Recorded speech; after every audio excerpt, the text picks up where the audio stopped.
Welcome back to another episode of PsyberSpace. I'm your host, Leslie Poston.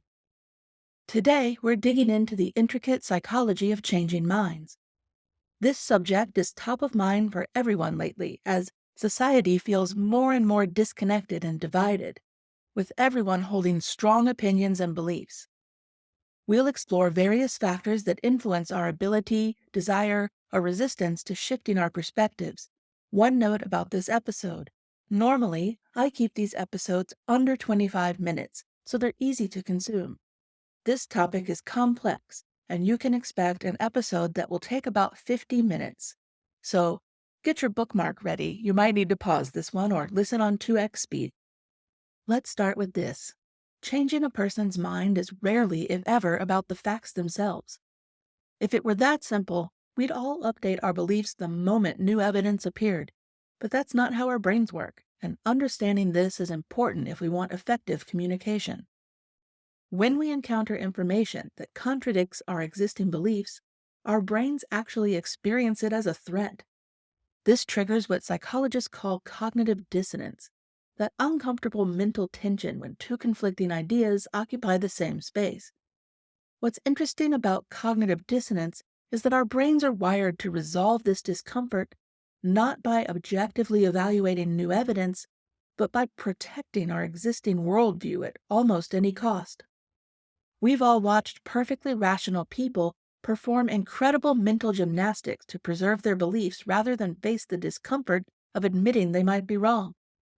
This protective mechanism manifests in several ways, but confirmation bias is perhaps the most insidious. It's not just that we prefer information that supports what we already believe. Our brains actually process confirming and disconfirming information differently. Studies using brain imaging have shown that when we encounter evidence that supports our existing beliefs, the reward center in the brain light up. We feel good, literally. But when confronted with contradictory evidence, the brain areas associated with negative emotions and pain activate instead. No wonder we're so resistant to changing our minds. It's neurologically uncomfortable. The brain's tendency toward belief perseverance is even more powerful than most people realize. In experimental settings, researchers have demonstrated that people will cling to beliefs even after the original evidence for those beliefs has been completely discredited. In one study, participants were given false information about fire safety, then explicitly told the information was fabricated for the experiment. Despite knowing the information was false, they continued to influence participants' judgments weeks later. Our brains don't easily let go of information once it's been integrated into our mental models. What makes this extra challenging is that we're almost entirely blind to these biases in ourselves. We readily spot them in others. How that coworker irrationally dismisses evidence that contradicts their position, or how a family member selectively remembers only information or misinformation that supports their harmful political views. But we tend to believe our own information processing is rational and objective. This bias blind spot creates a double barrier to changing minds. We're resistant to new information, and we don't even recognize our resistance as biased. The good news, and I don't want this segment to feel like a neurological dead end, is that our brains are remarkably adaptable through neuroplasticity. This isn't just about learning new skills. Our neural architecture physically reorganizes based on our experiences and mental activities. While initial belief formation creates strong neural pathways, repeated exposure to alternative viewpoints can gradually establish new pathways.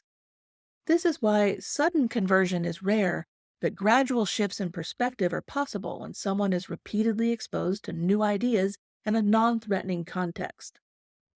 Research shows that successful mind changing almost never happens in a single conversation.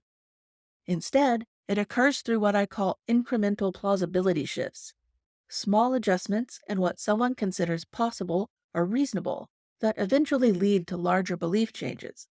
This explains why the drop a fact bomb and walk away approach to changing minds is almost always counterproductive.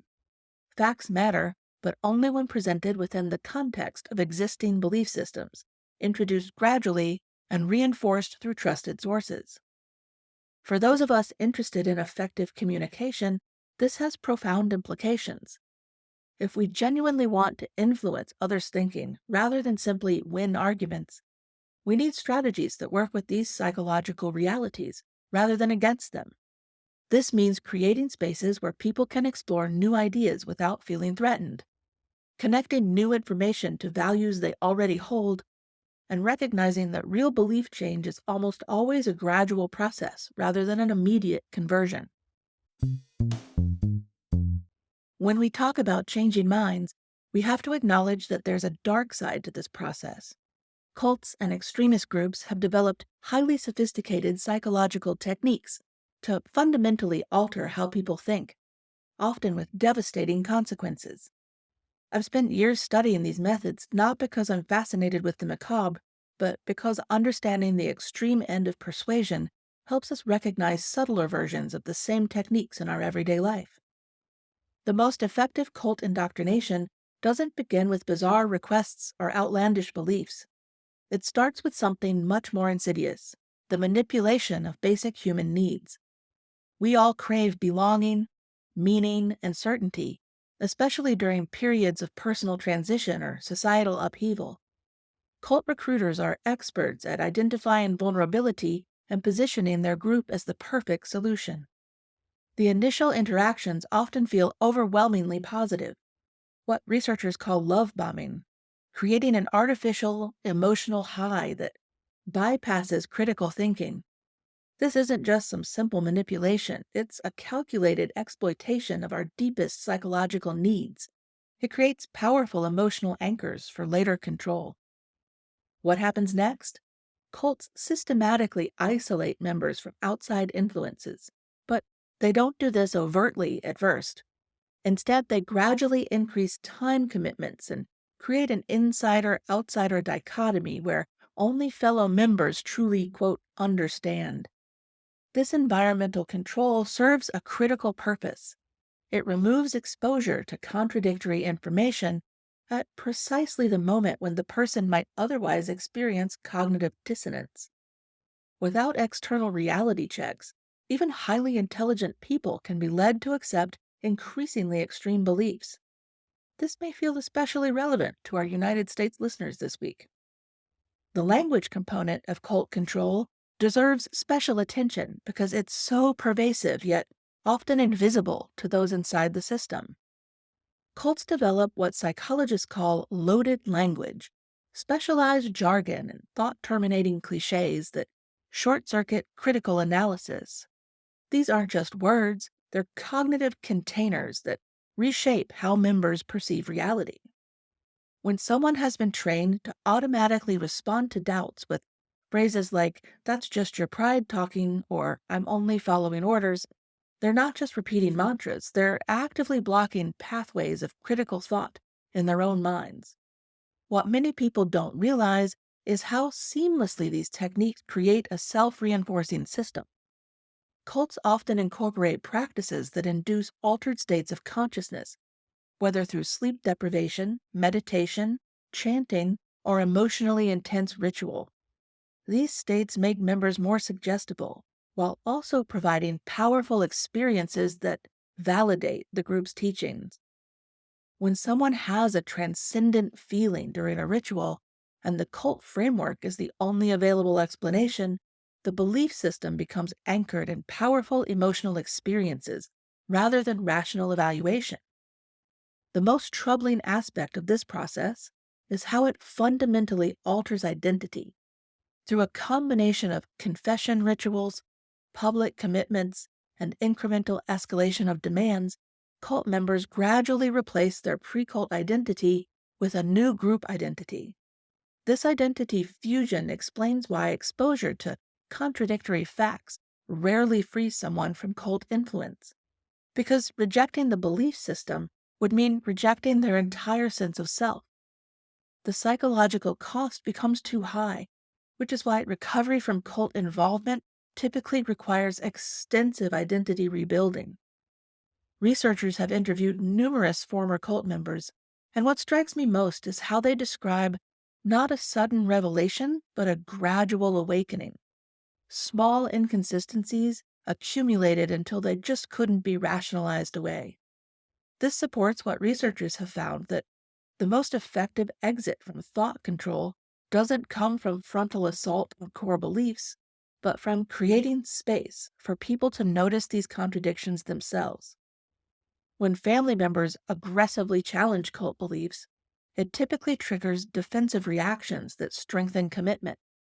Paradoxically, a gentler approach that maintains connection while asking thoughtful questions proves more effective.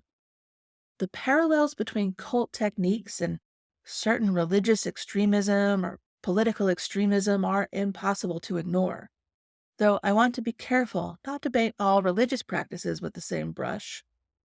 This distinguishing features aren't found in the specific beliefs, but in how those beliefs are maintained. When any group, religious or otherwise, prohibits questioning, isolates members from outside perspectives, uses fear and shame to enforce compliance, and equates doubt with moral failure, they're employing the same psychological architecture regardless of their ideology. The key distinction is whether adherence comes through free exploration and genuine conviction, or through systematic, controlled thought. Politics represents perhaps the most challenging domain for mind change in our current cultural landscape. We found that political beliefs aren't just opinions people hold. They're often intrinsic parts of how many people define themselves.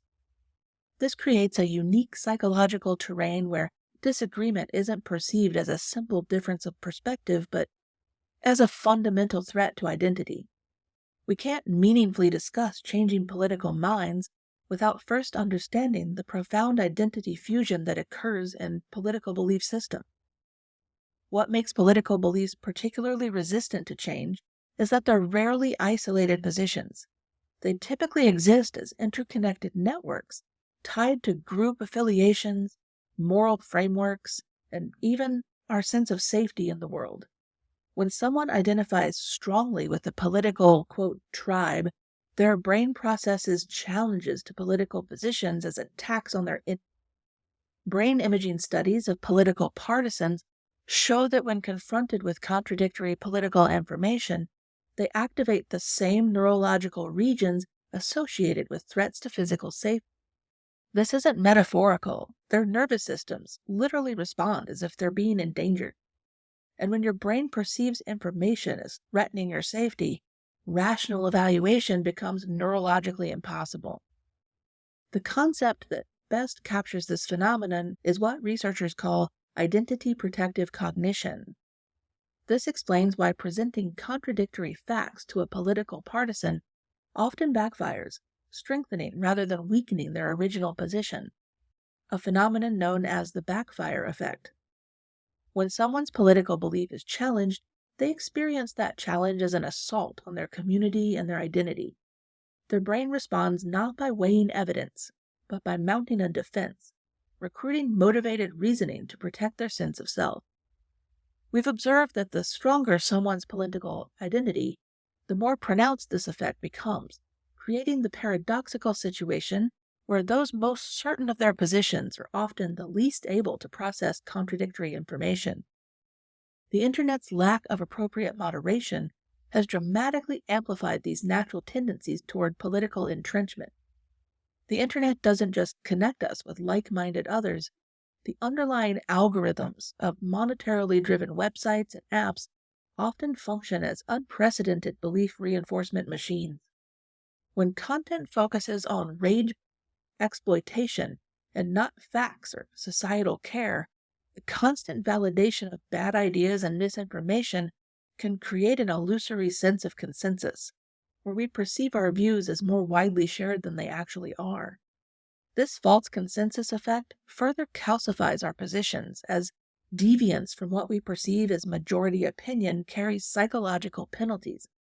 This can lead to algorithmically constructed reality bubbles where different segments of society operate with entirely different sets of facts.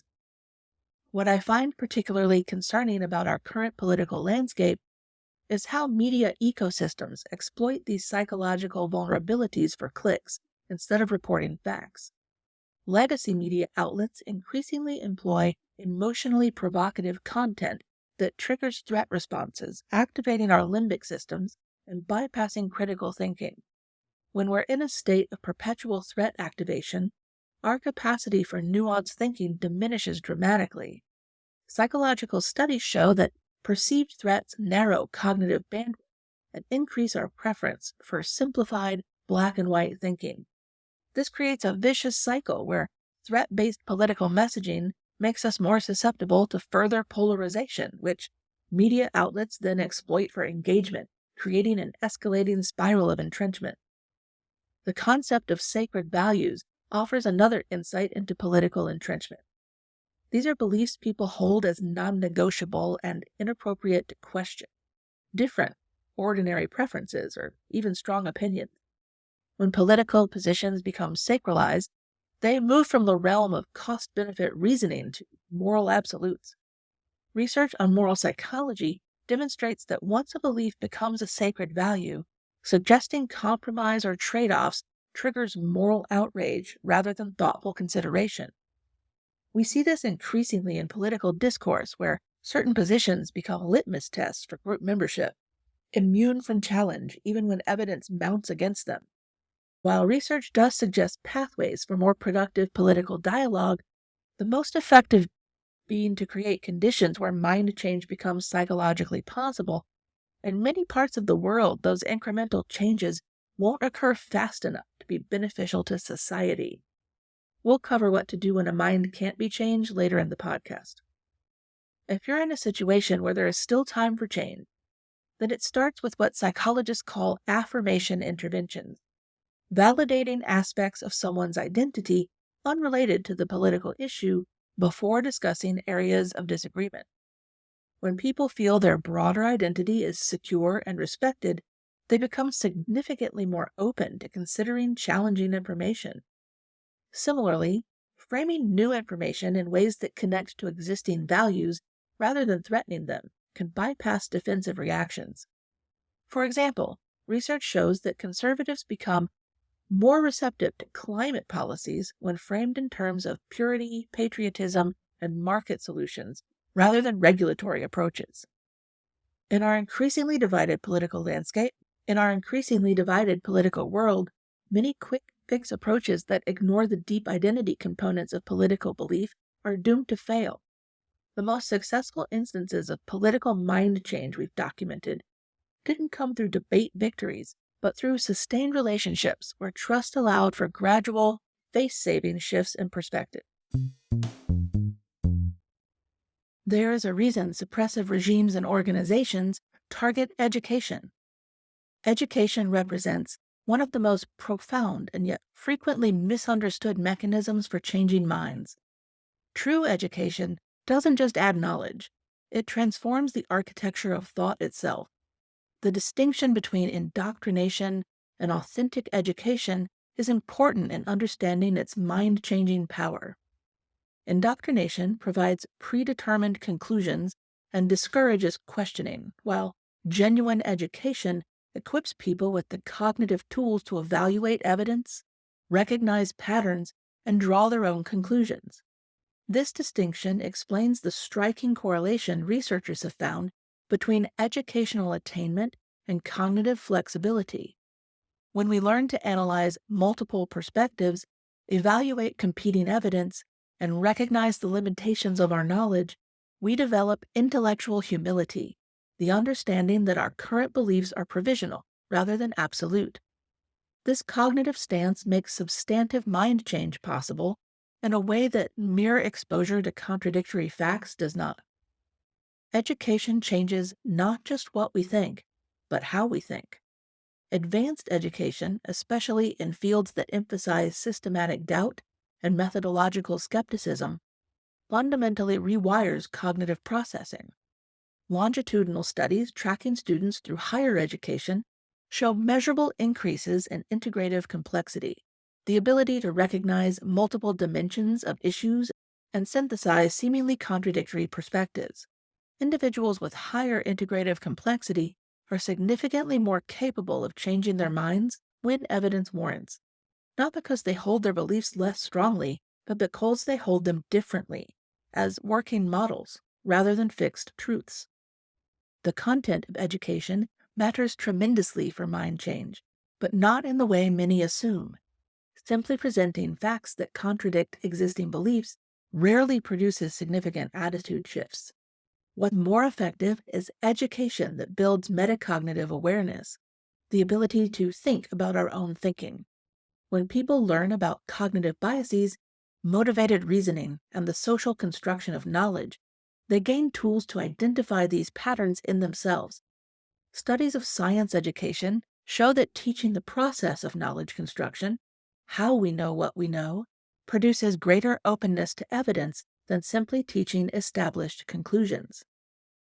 This metacognitive approach helps explain why education correlates with decreased dogmatism across diverse domains from politics to religion. Historical examples illustrate education's transformative potential. Consider the dramatic shift in social attitudes towards homosexuality over recent decades. This change wasn't primarily driven by direct persuasion, but by educational exposure that humanized LGBTQ+ individuals and provided frameworks for understanding sexual orientation beyond simplistic moral binaries. Similarly, racial attitudes have been profoundly influenced by educational interventions that move beyond superficial diversity initiatives to explore systemic patterns and historical context. These examples demonstrate that education's mind-changing power comes not from forcing conclusions, but from expanding conceptual frameworks that allow people to reorganize existing knowledge and incorporate new information in meaningful ways. However, education's transformative potential faces significant challenges in our current information environment. The democratization of information through digital media has paradoxically made it easier for people to create insulated knowledge communities resistant to educational influence. When contradictory information is just a click away, the mere availability of alternative perspectives doesn't guarantee engagement with them. This explains why increased access to information hasn't automatically produced more shared understanding. Authentic education requires not just exposure to diverse viewpoints, but sustained engagement with them in contexts that support critical evaluation, something algorithmic news feeds and social media rarely provide, and something that is also under threat from the increasing use of AI to outsource our cognitive skills.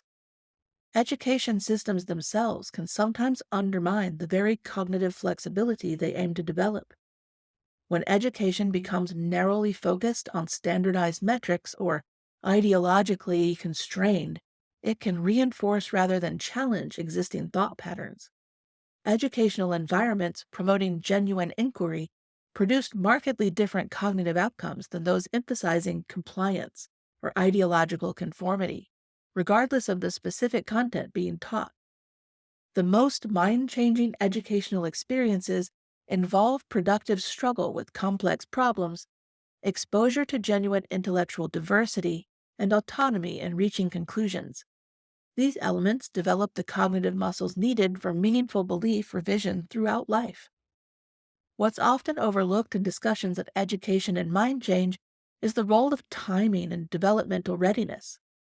The most profound educational transformations typically occur during periods of identity formation and life transition. This explains why collegiate education often produces significant belief changes.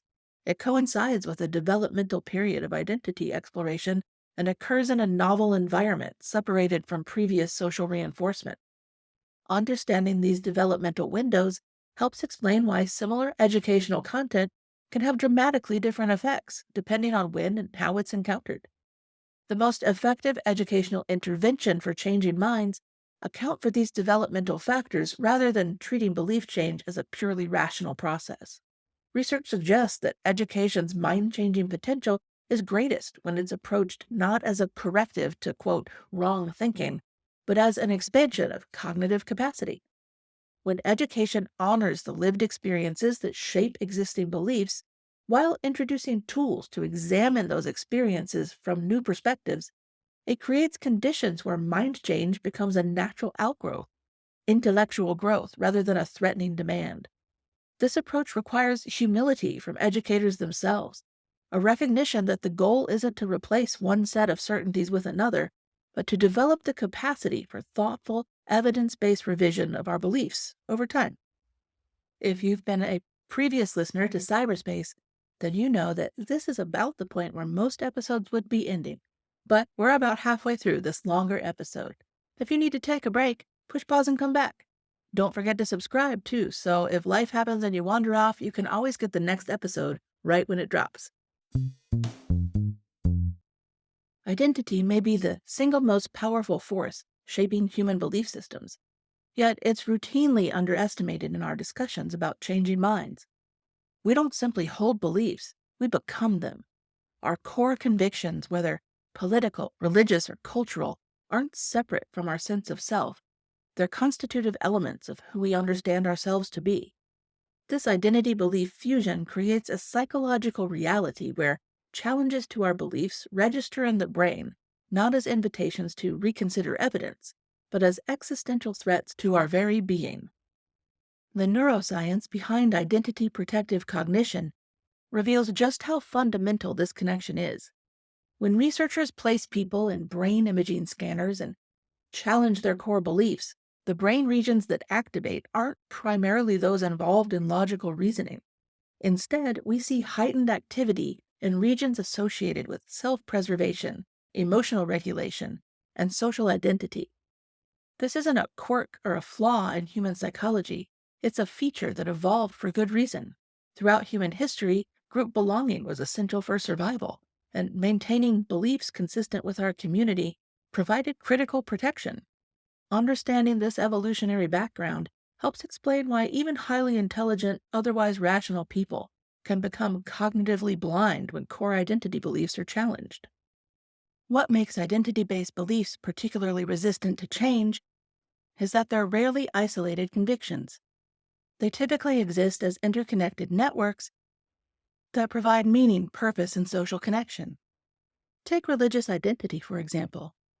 It often encompasses not just theological propositions, but ethical frameworks, community bonds, family traditions, and existential security.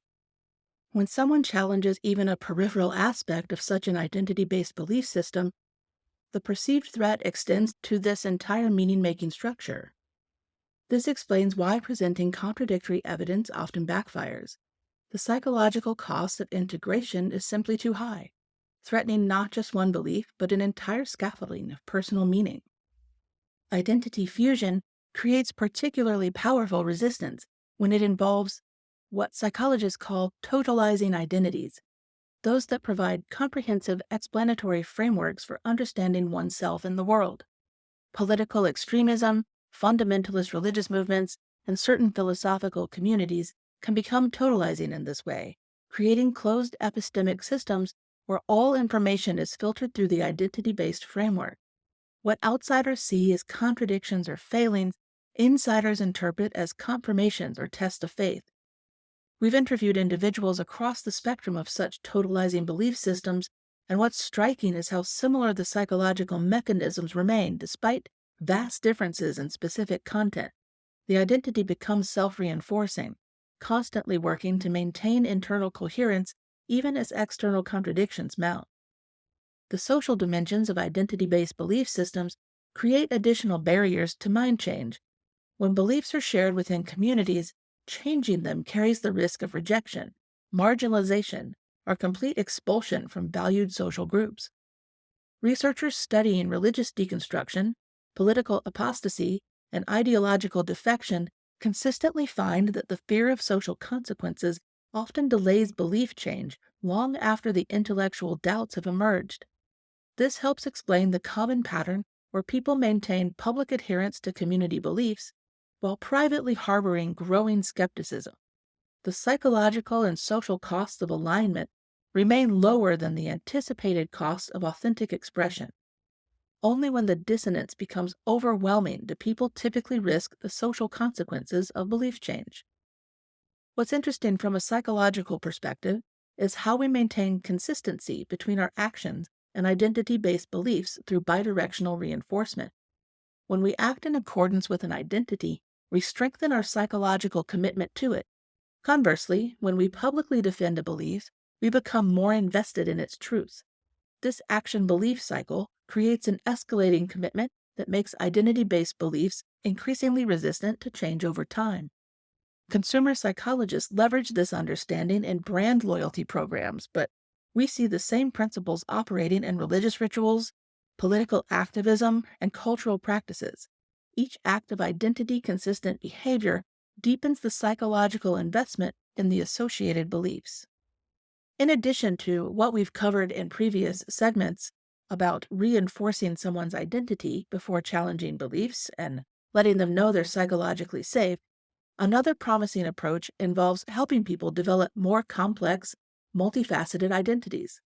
Research consistently shows that individuals with multiple sources of meaning and belonging demonstrate greater cognitive flexibility when any single identity component is challenged.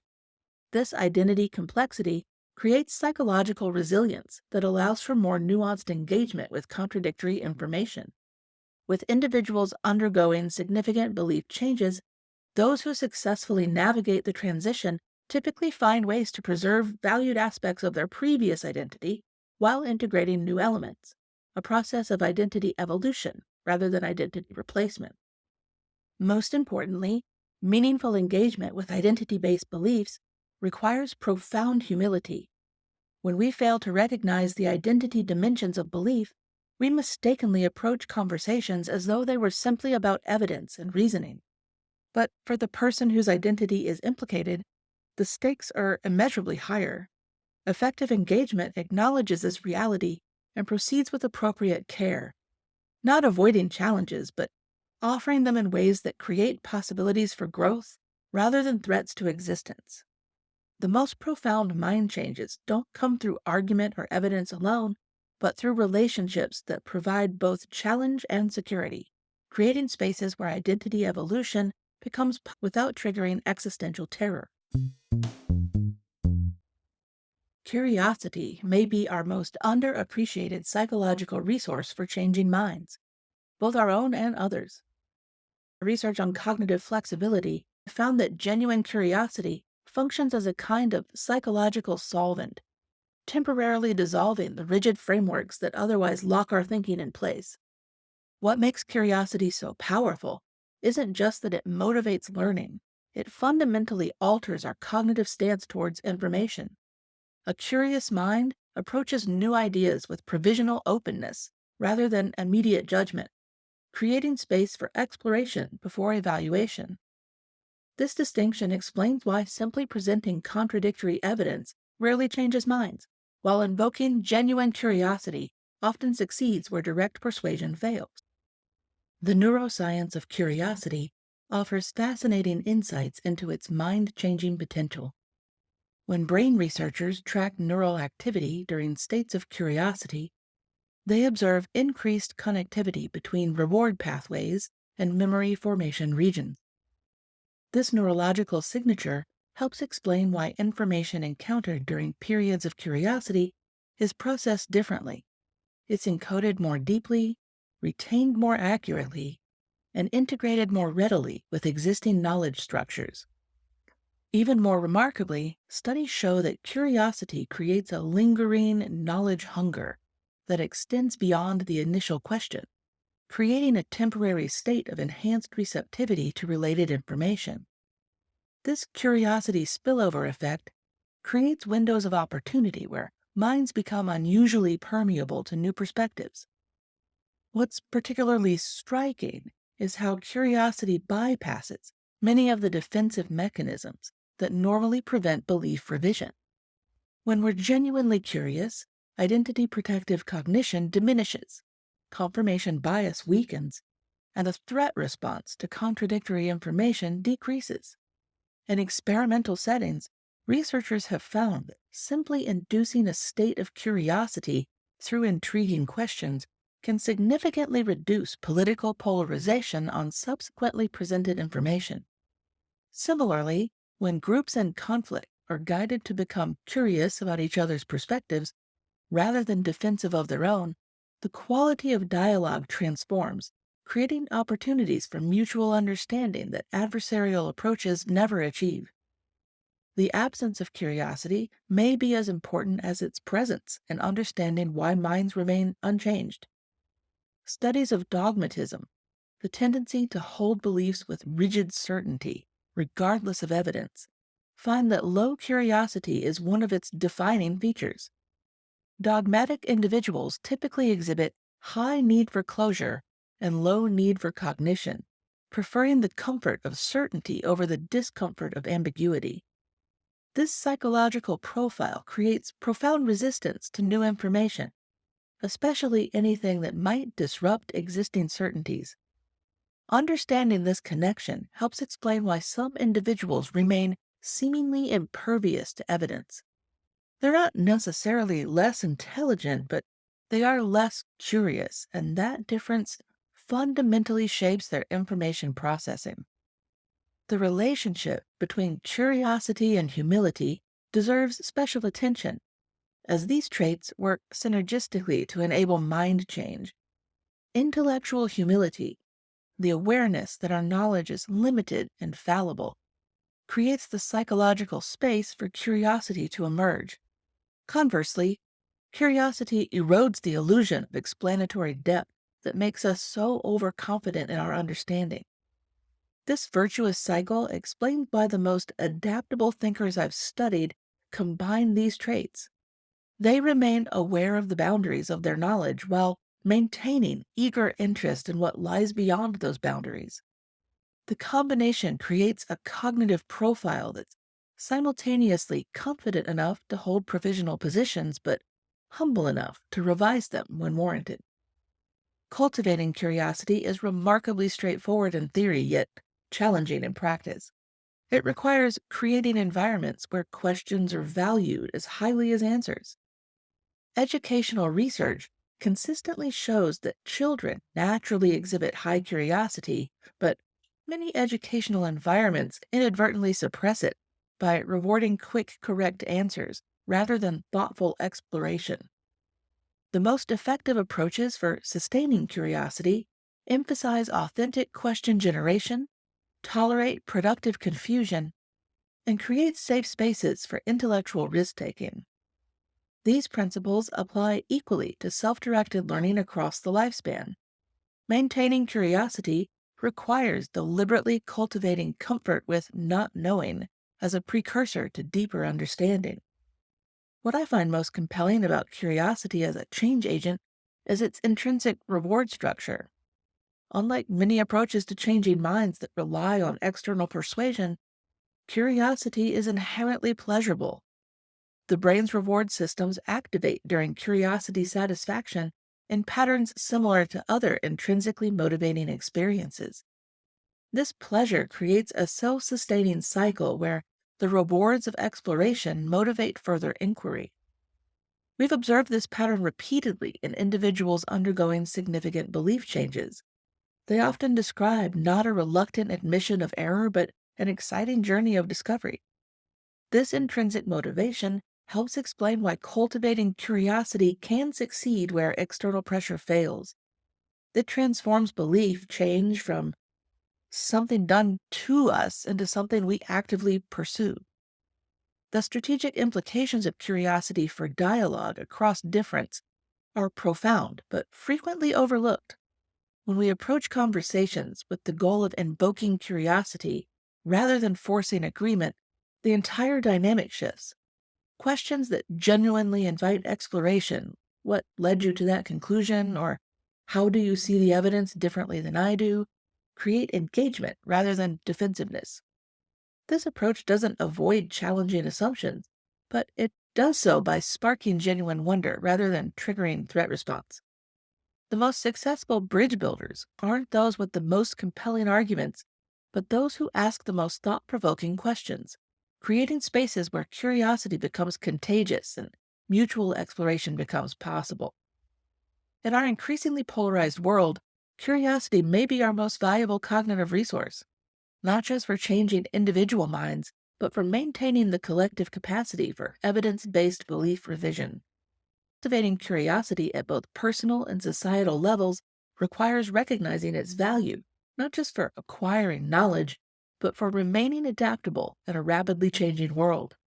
The curious mind is inherently anti-fragile, converting challenges to existing beliefs from threats to opportunities for growth. This resilience explains why fostering curiosity may be our most promising strategy for addressing the epistemic fracturing that threatens shared understanding in democratic societies. Propaganda represents the dark mirror of persuasion, a systematic effort to shape beliefs not through open inquiry but through psychological manipulation. Understanding propaganda is essential, not just for historical analysis, but for navigating our current information landscape. What makes propaganda particularly effective isn't brute force indoctrination, but its sophisticated exploitation of our natural cognitive tendencies. By working with rather than against our psychological biases, well-crafted propaganda can entrench beliefs so deeply that they become resistant to even overwhelming contradictory evidence. The psychological mechanisms that make propaganda effective are remarkably consistent across vastly different contexts. At its core, effective propaganda leverages our brain's reliance on cognitive shortcuts, what psychologists call heuristics. When information environments become complex or overwhelming, our brains naturally seek simplification through emotional associations, pattern recognition, and mental categorization. Propaganda exploits these tendencies through techniques like emotionally charged imagery, simplistic causal narratives, and consistent message repetition. You are seeing this week in the United States, or in fact for the last 2 weeks, if you've heard Republicans' propaganda repeating the phrase fraud, waste, and abuse over and over and over again, whether or not they're actually talking about something that would fit into those categories. They're staying on message. That's their propaganda. This appeals directly to the brain's preference for processing fluency, the ease with which information can be processed, which we often mistake for accuracy or truthfulness. Studies consistently show that merely repeating a claim increases its perceived credibility, regardless of its actual truth value, a phenomenon propagandists have exploited long before psychologists formally documented it. The exploitation of fear and threat perception forms another cornerstone of effective propaganda. When threat systems activate in the brain, cognitive processing fundamentally changes. We become hyper-vigilant to danger cues, more receptive to simplified solutions, and more willing to accept restrictions on freedom or critical thinking if they promise security. This explains why fear-based propaganda has been particularly effective during periods of social instability or perceived external threat.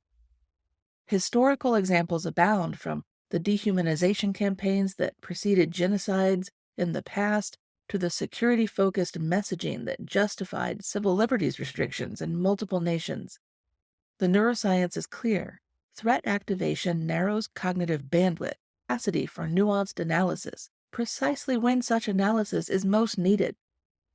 What many people fail to appreciate about modern propaganda is how sophisticated it has become in exploiting group identity dynamics. By framing issues in terms of in-group loyalty and out-group threat, propaganda creates powerful motivated reasoning effects where factual evaluation becomes secondary to group alignment. Brain imaging studies show that when we process information relevant to our political identity, the brain regions associated with group affiliation and emotional processing activate before those involved in analytical reasoning. Propaganda leverages this sequencing by ensuring that group identity cues precede factual claims, priming the brain to process subsequent information through an identity protective lens. This explains why propaganda often emphasizes symbols, flags, cultural markers before introducing specific claims. These identity triggers establish the processing framework for everything that follows. The digital transformation of propaganda presents unprecedented challenges because it combines traditional psychological techniques with algorithmic amplification and precise targeting. While propaganda has always targeted psychological vulnerabilities, modern data analytics allow for unprecedented precision in identifying and exploiting individual differences in susceptibility. Research on psychographic targeting demonstrates that personality traits like anxiety, openness, or need for cognitive closure significantly predict vulnerability to specific propaganda techniques. This allows propagandists to craft customized approaches for different audience segments, maximizing effectiveness by aligning techniques with psychological profiles. The algorithmic curation of content further amplifies these effects by creating reinforcing information environments where contradictory perspectives are systematically filtered out. What's concerning about contemporary propaganda is its increasing ability to hijack epistemic trust, our sense of what sources and processes reliably lead to truth. By systematically attacking the credibility of independent knowledge-producing institutions like science, journalism, and academia, modern propaganda creates what scholars call epistemic chaos, a state where no shared standards exist for evaluating factual claims. In this environment, truth becomes merely a function of tribal loyalty rather than independent evaluation.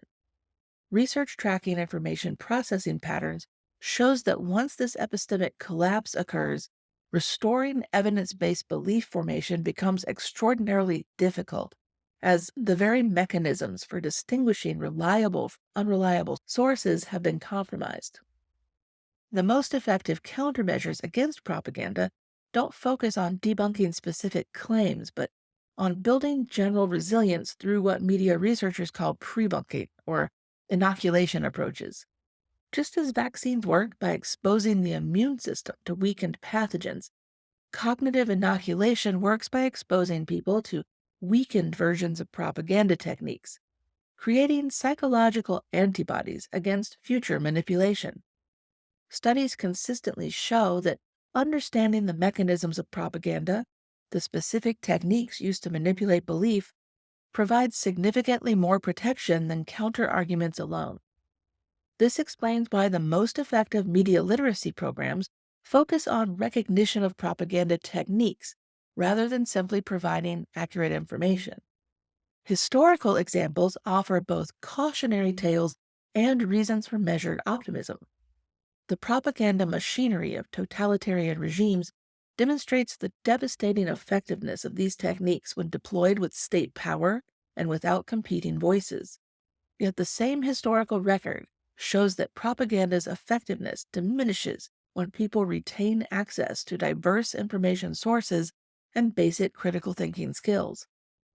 This understanding guides contemporary approaches to countering propaganda, focusing on preserving information diversity, supporting independent knowledge-producing institutions, and building general-purpose critical evaluation skills that work across specific content domains.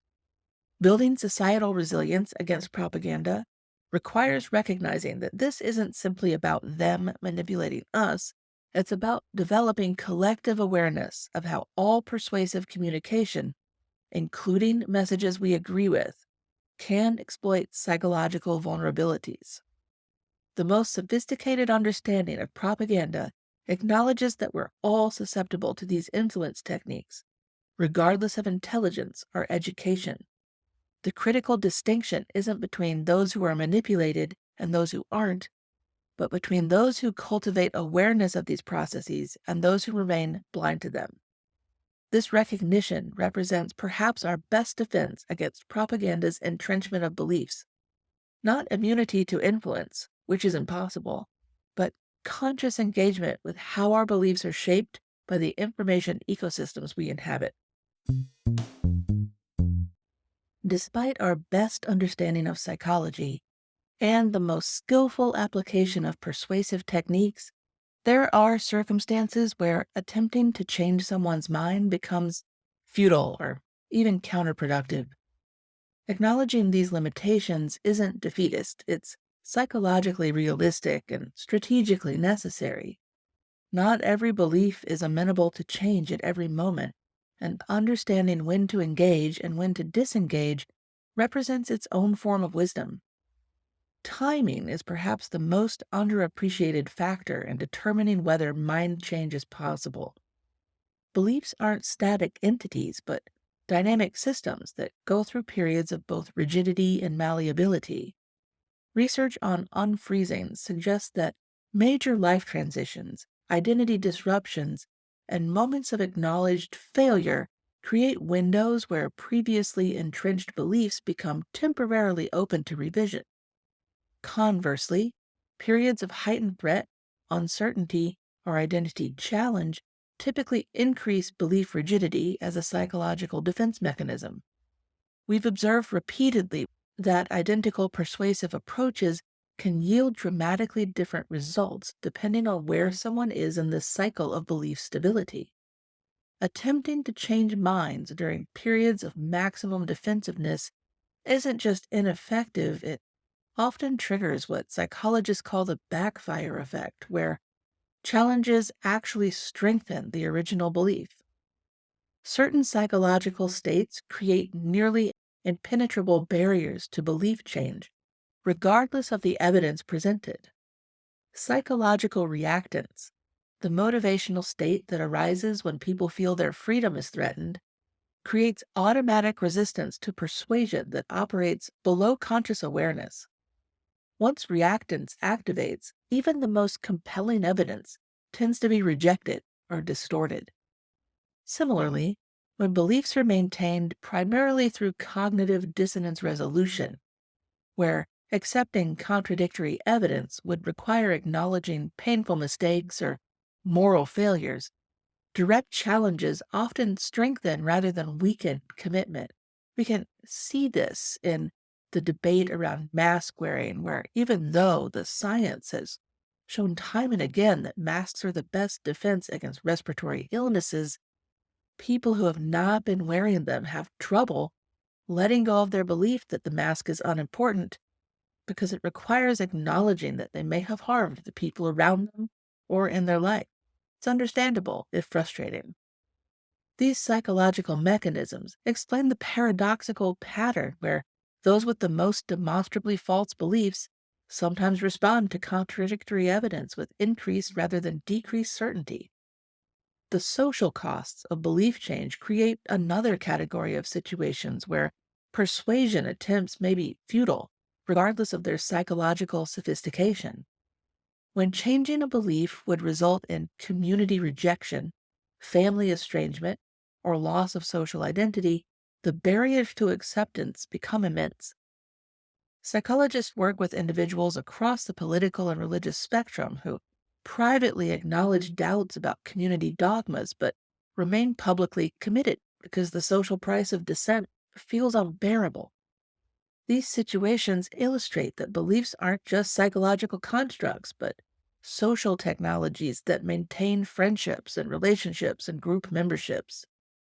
Until alternative social connections become available, challenging these socially embedded beliefs often proves futile regardless of the evidence presented. Power dynamics between the would-be persuader and the other person create additional context where mind-changing efforts may be inappropriate or counterproductive. When persuasion attempts occur within significant power differentials, a boss to an employee, a teacher to a student, parent to a child, psychological reactance intensifies, and what might otherwise be experienced as dialogue instead feels like coercion. Similarly, historical patterns of dismissal or marginalization between identity groups create contexts where even well intentioned persuasion may be experienced as an extension of epistemic domination. Work in facilitating cross group dialogue has repeatedly shown that establishing conversational equity and addressing historical power imbalances must precede any meaningful exchange of perspectives. Personality factors create yet another set of conditions where traditional mind-changing approaches may fail. Extensive research on the quote big five personality traits shows that individuals scoring high in trait consciousness and low in openness to experience demonstrate significantly greater resistance to belief change across almost all domains. This doesn't mean change isn't possible, but it does mean that the threshold of evidence required is substantially higher, and the process typically takes much longer. For individuals with these personality profiles, approaches focusing on gradual exposure and practical consequences prove more effective than those emphasizing novelty or conceptual elegance. Understanding these personality differences helps explain why persuasive approaches that work brilliantly with some individuals fail consistently with others, regardless of specific content. In situations where traditional persuasion appears futile, alternative approaches focused on harm reduction rather than belief change may prove more constructive. Rather than trying to change the core belief, an effort likely to trigger defensiveness and backfire effects, these approaches focus on modifying the behavioral consequences of the belief or establishing boundaries that limit its impact on others. When someone holds dangerous conspiracy theories that appear impervious to evidence, for instance, focusing on preventing harmful actions rather than changing the underlying belief often proves more effective in the short term. This pragmatic approach doesn't abandon the possibility of eventual belief change, but prioritizes concrete harm prevention over ideological conversion. Similarly, boundary setting approaches recognize that while we can't control others' beliefs, we can establish clear parameters around how those beliefs affect our interactions. When relationships involve seemingly immovable beliefs that create ongoing conflict, explicit agreements about what topics remain off limits or how disagreements will be handled when they arise can preserve connection while acknowledging the limits of persuasion. Psychologists have guided many families through this process of establishing rules of engagement that allow relationships to continue despite deep ideological differences. These approaches don't resolve the underlying disagreements, but create containers where connection can exist alongside them.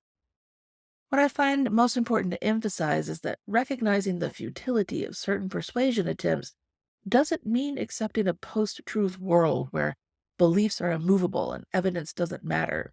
Rather, it means developing a sophisticated understanding of the complex psychological, social, situational factors that influence receptivity to new information. Sometimes the wisest course isn't trying harder to change a currently immovable belief, but creating conditions where that belief might become more amenable to reconsideration in the future. This strategic patience, knowing when to engage, when to disengage, and how to maintain connection across difference, represents a more nuanced approach to navigating our increasingly fractured epistemic landscape. As we conclude our exploration of the psychology of changing minds, I'm struck by how this seemingly simple process, encountering new information and updating our beliefs, turns out to be one of the most complex and fascinating aspects of human psychology. Throughout this episode, we've examined the neurological, psychological, social, and even evolutionary factors that influence our capacity for belief revision. What emerged isn't a simple formula for changing minds, but a richer understanding of the intricate dance between cognitive architecture, identity needs, and social dynamics that shapes how we make sense of the world. What I find compelling about this subject is the fundamental tension it reveals in human cognition. Our brains evolved both to seek truth and to maintain social cohesion, goals that sometimes align but often conflict. The psychological mechanisms that make us resistant to changing our minds, cognitive dissonance, identity protection, confirmation bias, aren't design flaws but adaptive features that helped our ancestors maintain group belonging in environments where social exclusion would be fatal. At the same time, our capacity for curiosity, evidence evaluation, and belief revision gave us unprecedented adaptive flexibility as a species. This dual heritage creates the central paradox of human reasoning. We are simultaneously truth seekers and tribal defenders, capable of both remarkable intellectual flexibility and astounding resistance to evidence. Understanding this tension helps explain why changing minds is not simply about presenting better facts or more compelling arguments.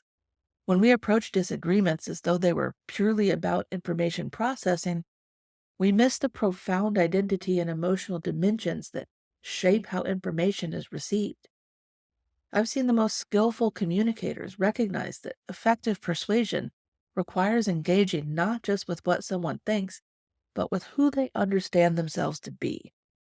The speed of our current information environment adds additional layers of complexity to these already challenging dynamics. We're evolutionarily equipped for belief revision at the pace of face to face conversation and gradual cultural evolution, not the torrent of contradictory claims and tribal signaling that characterize modern media ecosystems. The acceleration of information flow without corresponding evolution in our cognitive architecture helps explain the intensification of belief entrenchment and polarization we observe across many societies. Our psychological hardware simply hasn't evolved to process information at the speed and volume our technological infrastructure now delivers it. This mismatch between cognitive architecture and information environment makes understanding the psychology of belief change more important than ever before. As we've explored throughout this episode, different mechanisms dominate belief maintenance in different domains. Recognizing these domain-specific patterns helps explain why approaches that effectively change minds in one area fail completely in another. The person who readily updates their scientific understanding based on new evidence might show remarkable resistance to rethinking their political positions, not because of inconsistency, but because different psychological systems govern belief maintenance in these domains. What gives me hope amid these complexities is the evidence that we can develop metacognitive awareness of these processes. While we can't eliminate the psychological tendencies that sometimes make changing minds difficult, we can become more conscious of how they operate in ourselves and others. This awareness doesn't guarantee belief accuracy, but it does create the possibility of more intentional engagement with our own cognitive processes. We've observed that individuals who develop this metacognitive stance, this ability to think about their own thinking, demonstrate greater capacity for evidence-based belief revision across domains, not just because they eliminate biases, but because they learn to recognize and compensate for them. Educational approaches that cultivate these metacognitive skills represent one of our most promising pathways for enhancing collective belief revision capacities. On a personal level, I've found that the most profound mind changes often happen not through dramatic confrontations, but through sustained exposure to alternative perspectives in contexts of psychological safety. The psychological insights we've explored throughout this episode can be used to either enhance or undermine human autonomy. When applied with respect for others' agency and dignity, understanding these processes can create spaces for more authentic belief formation and revision. When weaponized to manipulate or control, these same insights become tools of psychological exploitation. I believe we have a collective responsibility to develop frameworks for ethical persuasion that harness these psychological principles while respecting fundamental human dignity and agency. As we conclude this episode, I hope this exploration of the psychology of changing minds provides both practical insights and a deeper appreciation for the remarkable complexity of human cognition. Our capacity for both belief revision and belief persistence, for both rational evaluation and identity protection, reflects the intricate evolutionary forces that shape our minds. Understanding these dynamics won't make changing minds easier, whether our own or others, but it does make the process more navigable, more respectful, and ultimately more aligned with our shared pursuit of understanding in this uncertain world. It remains our greatest protection against both blind certainty and cynical dismissal, the twin enemies of genuine understanding. Thanks for listening to this episode of PsyberSpace. I'm your host, Leslie Poston, signing off and reminding you to stay curious. Before you go, I would like to inform you that the length of this episode was by request from some of our avid listeners. Let me know how you liked a longer episode. And I may do more in the future, probably once every few months, not as a regular occurrence. The 25-minute episodes are our sweet spot. Thanks for listening.